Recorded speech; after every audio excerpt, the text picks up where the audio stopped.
just know what is dragging you backward and you want to know how to overcome that thing, then stay tuned. This video is for you. But before then, let me quickly introduce this channel to you and also welcome you to my channel.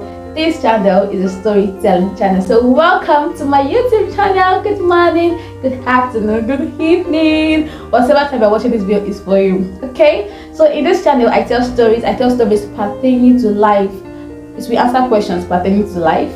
I do this every Friday and Saturday. So this very story, I started it yesterday. The link is in the description, so you can click it for a better understanding, and it's also revealing to you the exact steps to overcome that thing pulling you backward, and to even reveal to you what that thing is actually. Okay, so please, if you've not subscribed to this channel, please subscribe to this channel. Just hit the subscribe button now. Don't postpone it, please. Okay, so let's get the story started.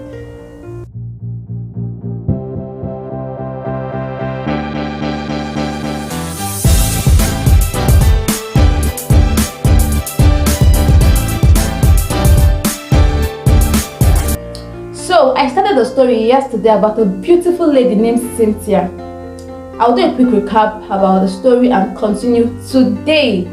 So Cynthia in this story had a younger sister named Grace, who she was living with in her own house, a matrimonial house. Her younger sister had married, and they had a lot of issues. Cynthia was always inside the house, inside her room specifically, because she was always sad, depressed, and Grace's husband was not happy about it. He was very not much happy about it. So one day the husband went to her and Grace came and met him there, and one thing led to another, and the husband was so disappointed. Grace just fell down on the floor right there and was crying. After some minutes, she stood up and slowly dragged herself to the kitchen to prepare breakfast. When she was done preparing breakfast, she went to join her husband and kids in the parlor. They were already seated there, clapping their hands and singing to God happily. Only that she noticed as she entered the parlor, her husband's face changed. He was angry with her, of course. After the morning devotion, the children greeted their parents happily. Mommy, Daddy, remember you promised I and my sister that we're going to go to Auntie Rose's place for swimming lessons today. Kenneth, their father, responded, yes, we remember. While Grace added, we remember. So run inside your room right now, arrange it, sweep it, have your showers, and come have breakfast. So Uncle Candy, the driver, will take you to Auntie Rose's place. So they hurried up and went to do just as their mom had said. And in a matter of few hours, they were done and the children left for Auntie Rose's place, while Kenneth and Grace were seated in the sitting room, right in front of each other, without a smile on any of their faces. Kenneth said to Grace, start talking. And just when Grace opened her mouth to speak, a voice came from behind. It's my secret. She doesn't have the right to say it. Kenneth looked back to see who it was, and lo and behold, it was Cynthia. Finally, you are out, Kenneth said with a smile on his face. Cynthia didn't respond, while Grace ran inside the kitchen to bring food, spaghetti with boiled egg and fried plantain for Cynthia, who now looked so thin after staying in that room for 2 weeks without food. Kenneth then said again, Cynthia, some injuries can only heal when you open it. This secret is killing you. Cynthia nodded her head. Yes, I'm dying of this secret. I'm dying of guilt. I'm dying of the guilt of killing my mother. I killed my mother. No, sis, no. Grace responded, shaking her head. You did not. Kenneth turned to Grace and said to her calmly, let her be. So Grace kept quiet and just started cleaning the tears that was already running out of Cynthia's eyes. Cynthia continued, I didn't just kill my mom, I killed my children as well. Kenneth was actually shocked, but he did well by hiding his shock. His facial expression was still neutral. Cynthia continued her story. When I was a little girl growing up, I was a very wayward person.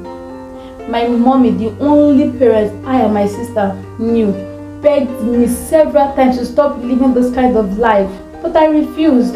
I kept going out with different men, and of course I got pregnant and aborted severally. But one day, while I was in my room alone, I started bleeding profusely. Thank God for a friend of mine that came to visit and saw me in the pool of my own blood. She rushed me to the hospital. I was already unconscious when they took me to the hospital. And according to her, when I regained consciousness, she said, elderly woman called and asked her, "Is that Cynthia Okeke?" And that's my name. So my friend said yes. And immediately this elderly woman brought out her phone and dialed a number. And she said, "Mommy Cynthia, oh, I see your daughter for hospital, oh, everywhere, blood. Like that she don't die, she don't dey move body." And before my friends could say anything, she entered the call. My mom already slumped and died. She had BP, she had blood pressure already, and so that information triggered everything. Before my friends could tell this elderly woman that the doctor did not say I am dead, it was already late for my mom. So you see, I killed my mom. Kenneth took a deep breath, asked Grace to bring a cup of water so Cynthia could drink. So Grace went in, brought a cup of water, and Cynthia took the water. Kenneth then said to her, "You didn't kill your mother." No, I did," Cynthia responded. "My actions did. It's because of me she died. If not for me, she will still be living up to now." At this point, Kenneth just said to her, "Cynthia, please, can I book a therapy section for you with a very good friend of mine? She's a Christian therapist and she's very close to me. Mirabel is very good. And she has similar story to yours. She has experienced something like this before." Cynthia nodded her head and said, "No problem." While Grace was happy within her, but she did not smile because the occasion at that moment did not need her to smile. She just encouraged Cynthia to please eat the food she brought. So Cynthia ate the food. After some weeks of the therapy section Cynthia was having with Mirabel, Cynthia started changing. Before now, Cynthia don't like coming out. She always stays in her room. People don't even like her because she's never happy. But after the 2 weeks of therapy section with Mirabel, things were changing for her. She became more happy. She started relating with people well. Even Junior and Sunshine, the children of Grace, started liking her. Those children never liked her because she was always frowning. And Kenneth and Grace were so happy about it. After some months, she started relating with men. She was no longer chasing every man that come around her. That was a very good one for Kenneth and Grace. One day, Kenneth was wondering how Mirabel did this. So he invited Mirabel for dinner. And Mirabel honored the visit. She came for dinner that night. And Kenneth asked her, "How do you do it?" Mirabel smiled and just said, "It's my work." And they all laughed about it. But then she became more serious and said, "Guilt actually is an identity crisis. It's an identity problem where the individual tends to see himself in the light of the mistake he or she has made. So knowing this, I understand that for you to deal with any person who has guilt, you must start by working on the person's mind, making the person to see him or herself in a different light. And that's what I did for your sister.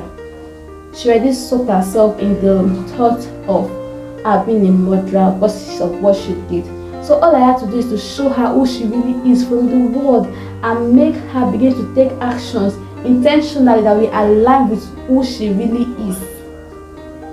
And after doing that, I make her see that the person she has really offended is God. And I'll also make her see that, made her see that God has forgiven her.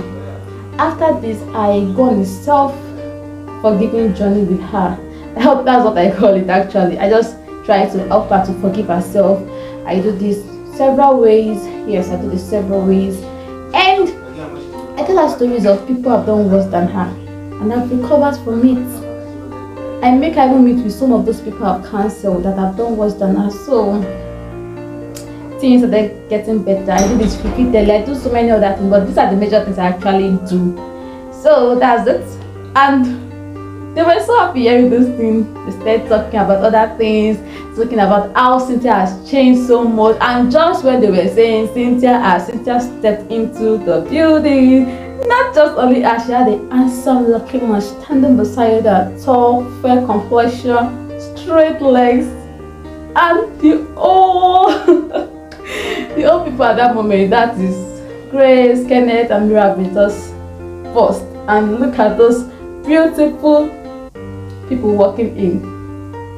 And that's the end of the story. So you see, the secret that takes people backward in life, like it's like a rope that drags people backward whenever they want to take steps forward. This guilt. You must learn to overcome guilt. You are not your mistakes. A baby who fell on the floor and got him or herself dirty cannot be called a dirty baby simply because of that. So you are not what you've done wrong. Just like Cynthia, get up, clean yourself, change your mind about who you are. Be sure that God has forgiven. Just go to the word and search out scriptures that will always reassure you that you are forgiven by God. And as well, forgive yourself. Just know that there's nothing you can do about the past mistakes. But there's a lot of things you can change about your present and your future. And that's what you should be working on. So you see, I believe this story helped you already. Just start taking action, and I'm very sure you will overcome whatever guilt you are passing through right now. Okay, please subscribe to this channel for more interesting content such as this. Give this video a thumbs up. Draw your comments in the comment section. I will entertain your questions. So ask me your questions, and see you next week for another interesting story. Bye.